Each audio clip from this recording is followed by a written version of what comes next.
Bonjour, je sors un peu de ma zone de confort en t'enregistrant une vidéo en solo. C'est pas forcément facile pour moi, mais c'est comme si j'avais je sais pas si c'est mes guides ou des énergies qui me poussent à venir vers toi et à te faire passer quelques messages en cette mi-novembre. Alors peut-être juste prends un temps pour recevoir un petit peu, voir ce qui se touche. Prends un temps pour revenir à toi si tu es en train de faire quelque chose, juste si tu peux t'arrêter quelques instants. Juste ramener ton attention dans ton corps pour pouvoir écouter les messages et voir ce qui te parle, ce qui te touche. Pas écouter depuis ta tête, mais écouter depuis tes sensations physiques, hein. Notre corps, c'est notre balise, c'est notre enracinement, c'est ce qui nous permet de voir si l'heure est juste, c'est notre boussole intérieure. Voilà, juste un instant, revenir à toi dans toutes les sensations intérieures et vérifier si tu es bien là. Alors peut-être tu te sens un peu bousculé en ce moment par des énergies qui sont désagréables, hein. Ça peut être des endroits où tu sens que tu dois te positionner, que c'est pas si simple que ça. Ça peut être des tensions à certains endroits, ça peut être aussi des petits problèmes physiques qui attirent ton attention. Et tout ça, ça va être des déclencheurs extérieurs qui peuvent te dire, écoute, là en cette mi-novembre, ça serait peut-être intéressant que tu t'arrêtes à cet endroit-là. Moi, j'ai fait hier une séance en partenariat de focusing sur le sujet de mes bouffées de chaleur qui sont là depuis longtemps, et il a émergé des choses assez profondes, assez étonnantes autour de ma naissance et du besoin de liberté et de ce bébé qui n'a pas pu sortir au moment où il souhaitait parce qu'il était, semble-t-il, retenu par d'autres énergies qui n'avaient pas forcément envie qu'il sorte.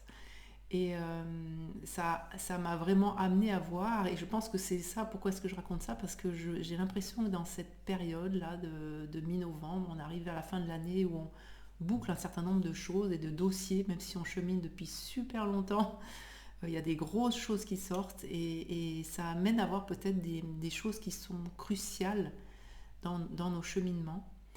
Et donc, peut-être déjà une première proposition, ça serait que tu puisses te poser un petit peu et laisser ton corps te montrer, tiens, est-ce qu'il y a quelque chose de particulier qui s'est passé à ma naissance, hein, parce que ça parle vraiment à ce moment-là, d'oser être moi.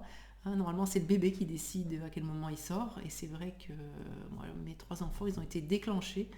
Et je pense que d'être éjecté dehors par force, pas un moment où on a choisi, ça peut être aussi, c'est l'inverse de ce que j'ai vécu moi, des sujets qui impactent notre vie à plein d'endroits. Donc je pense que ça serait intéressant que tu te poses un moment et que tu regardes, tiens, est-ce que mon corps a quelque chose à me montrer en lien avec cette période de naissance. Euh, pour moi, ça parle de liberté de choix, d'oser être à son rythme, de prendre soin de ce qui est juste pour soi. Et tous ces sujets-là, bien sûr, en ce moment, pour oser se montrer tel qu'on est, on nous demande vraiment d'arrêter d'être comme on voudrait qu'on soit, de sortir de toutes nos loyautés et d'être nous-mêmes pour nous montrer au monde tel qu'on est. Et donc je pense que ça peut être une des approches que tu peux, voilà, quelque chose que tu peux t'offrir, un petit moment d'écoute intérieure pour laisser ton corps te montrer. Parce que bien sûr, ton corps se rappelle, hein, si tu te poses un instant, tu reviens dans tes sensations et demande simplement à ton corps de te montrer, tiens, est-ce qu'il y a quelque chose de particulier que je pourrais apprendre. Tu vas voir qu'il va te montrer. Il va te montrer ce qu'il veut que tu saches. Ça, c'est très le premier point. J'avais l'image voilà, on est un peu dans une période où on nettoie les fonds de tiroir. Et donc, je pense que de revenir à ce moment-là, ça peut être vraiment intéressant. Il y a aussi une thématique qui me semble ressortir dans cette période, c'est la thématique de la colère. Parce qu'on a toujours des petits recoins de colère, que notre colère soit exprimée ou retenue. Hein. La colère est une énergie de vie. Derrière la colère, plus elle est intense, plus elle exprime des besoins satisfaits qui ne sont pas encore entendus par nous. Et donc je t'invite à vérifier et aussi à te poser, tiens, c'est quoi en ce moment ma relation à la colère? Est-ce que j'ai des signes? Pour moi, j'ai depuis pas mal de temps pas mal de bouffées de chaleur et je vois, ça se dessine tout doucement qu'il y a ce sujet-là de la liberté, d'oser être moi, de se sentir chez moi, dans mon corps, et d'oser mettre des limites euh, qui vont me permettre de fluidifier cette émotion-là. Alors regarde, si en toi il y a des petits recoins, ça peut apparaître sous forme de petits agacements, mais aussi de symptômes physiques, hein. La colère, elle génère non exprimée, elle génère tout ce qui est inflammatoire, hein. Donc ça peut être parce que des tendinites, je sais pas, des cystites, tout ce qui est en it et inflammatoire.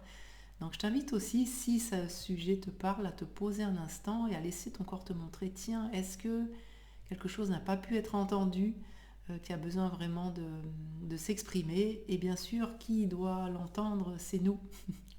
D'abord, avant d'exprimer à qui que ce soit, c'est important. La majorité des colères, quand on les écoute, en fait, on se rend compte que ça parle de nous à nous et qu'on n'a pas forcément quelque chose à, à réclamer à l'extérieur.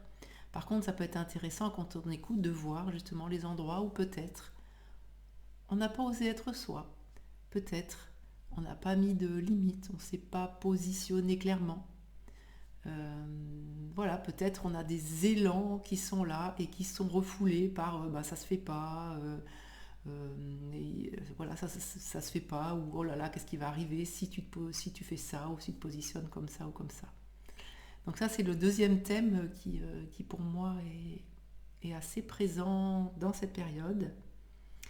Et puis la troisième chose, pour faire une vidéo un peu courte, c'est que je t'invite vraiment à rester centré dans les semaines, les mois à venir.